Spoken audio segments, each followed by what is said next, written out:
Founded by David Rockefeller, the Trilateral Commission has been an arm of the globalist deep state since 1973.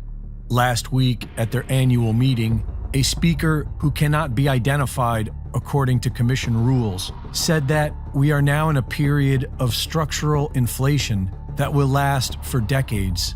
They said that the free market is over and industry now sets policy.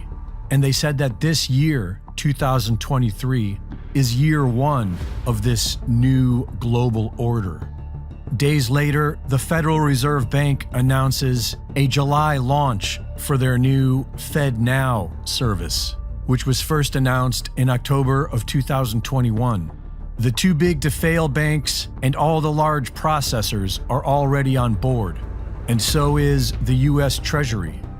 The first week of April, the Federal Reserve begins the FedNow pilot program for early adopters to become certified participants to help the Fed confirm readiness for their July launch.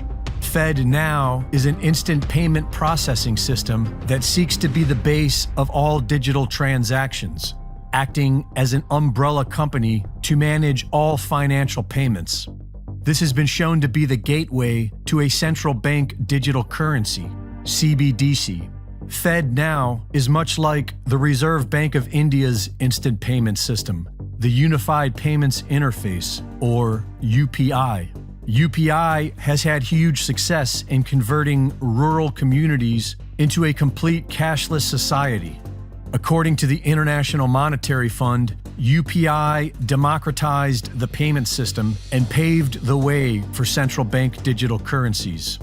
Central bank instant payment processing is also how the Central Bank of Nigeria introduced its CBDC, eNaira, which has been, so far, violently rejected. You just can't believe how much this is not on people's radar. Not someone like you can't believe that at all, because it's on your radar all the time. That's not, you live in a world that's on the cutting edge of this sort of thing. It's like, people have no idea. It's like, well, why not have a digital passport? I mean, you know, how convenient. It's like, fair enough, and you can understand that.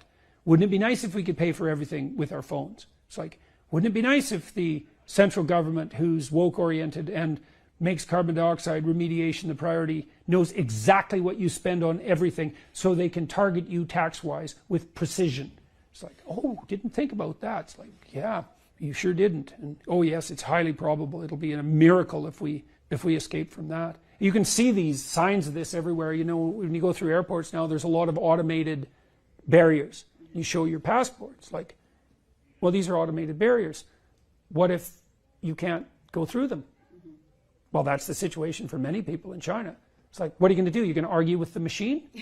Like, you just cannot imagine how screwed you are. It's way worse than anything Kafka ever imagined, because at least with Kafka, there was bureaucrats. Faceless though they may have been, they were at least still human. Once the machines can lock you out, you are in such trouble. And we're speeding towards that. We think that there are four characteristics of, if we were to pursue a CBDC, it would at a minimum have the following four characteristics. First is intermediated. Second is privacy protected. But third is identity verified. So it would not be anonymous. It would not be an anonymous bearer instrument. And fourth is transferable or interoperable. The BIS General Manager, Augustine Carstens, in October 2020, explaining that with CBDC, they will have central control to set the rules and enforce them centrally. All our analysis on CBDC, in particular for the use of general use, we tend to establish the equivalence with cash, and there is a huge difference there. For example, in cash, we don't know, for example, who's using a $100 bill today. We don't know who is using a 1,000 peso bill today. A key difference with the CBDC is that central bank will have absolute control on the rules and regulations that will determine the use of that expression of central bank liability. And also, we will have the technology to enforce that. COVID makes it accelerates the process of digitalization and automatization. It legitimizes the deployment of mass surveillance, and it makes surveillance go under your skin. The nature of this CBDC, what is it actually going to look like? They never talk about that. Right. But I heard one European central banker tell me what it's going to look like. And it was around this large and would be implanted under your skin. America we're broke, when I came out of the military, we're at about 30% debt to GDP. So we could have, that's like you make $100,000, but you pay 30,000 to the bank.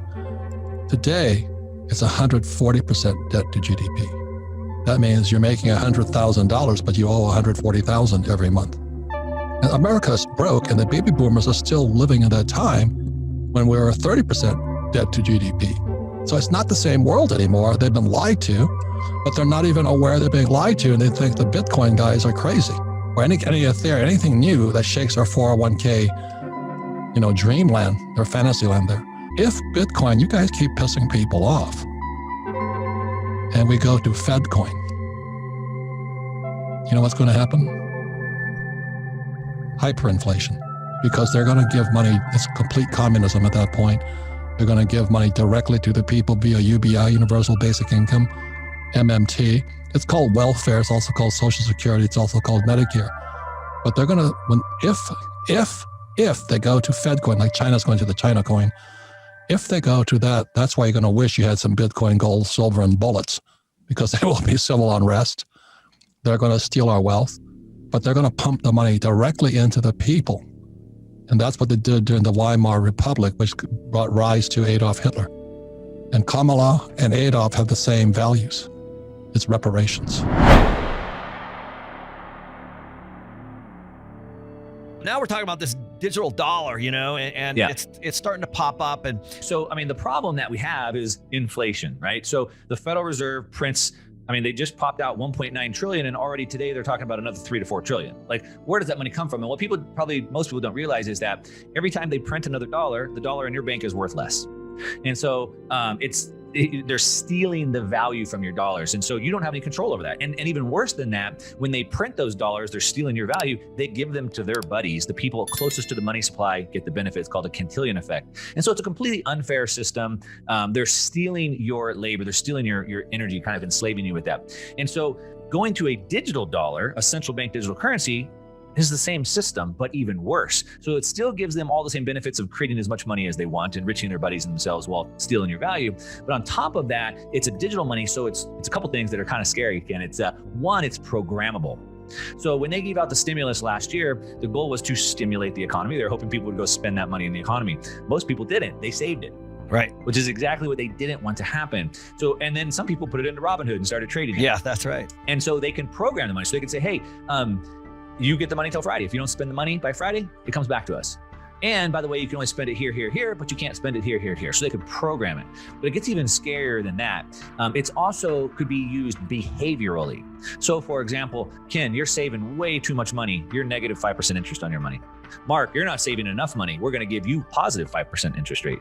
Oh, you're this race, you're this sex, you're this identity, whatever. You get this treatment, you get this treatment. And so through the money, they can control behavior. And that's really where they want to go, which is pretty scary. So they want to be able to inflate it away. And it's almost like if you've seen these futuristic dystopian movies, we don't even have money anymore. Really what we have is the government gives us credits. Yeah, and that's exactly what's happening right now. They can use those credits how they see fit or take them away from us. The difference is when I put my money into Bitcoin, I control it. I have custody. And so nobody can steal it, seize it. And if I want to send it to you, nobody can stop it, block it, or prevent it. And I think it's going to be a good thing for Bitcoin because there's a lot of skeptics on whatever digital money, even though today I think 80% of transactions are done digitally. There's a lot of skeptics on this digital money. And so I think it's going to make it mainstream. And then people are going to go, wait a minute, why does my US dollar, digital dollar, keep losing purchasing power, but this Bitcoin over here keeps gaining purchasing power? And I think it's going to be a big marketing piece for Bitcoin. Once you understand how the Fed operates, so what happened, there was a third federal bank. It started in 1913. You know what else started in 1913? The IRS.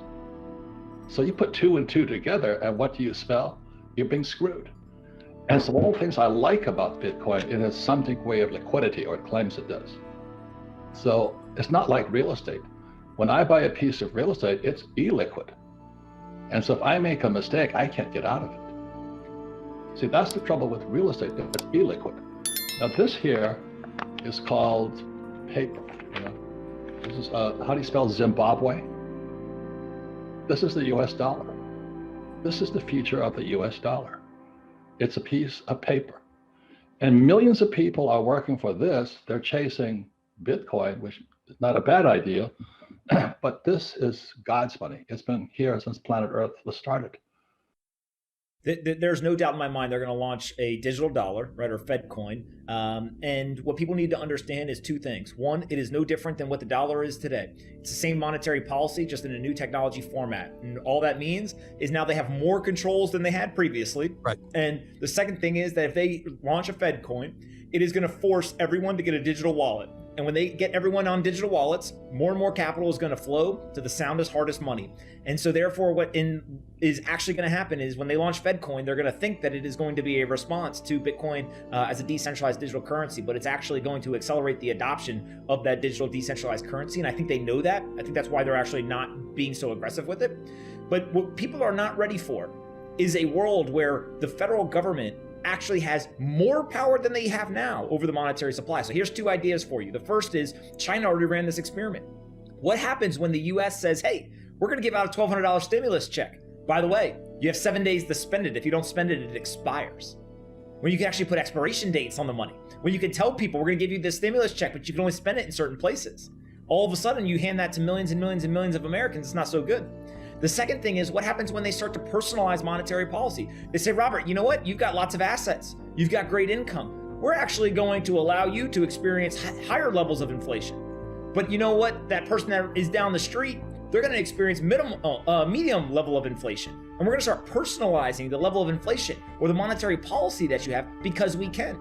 Your music playlist is personalized, your Google Maps, your Uber and Lyft, your Google search results, everything in your life that is on a keyboard is personalized. Why is the money not? It's because they previously haven't had the technological ability to do it, but now they do. And so when you start to think through this and you say, wait a second, are they going to personalize monetary policy? Are they going to get more control? Are they going to get more surveillance capabilities? This is not going to be a net positive for most people. It's actually going to be a net negative.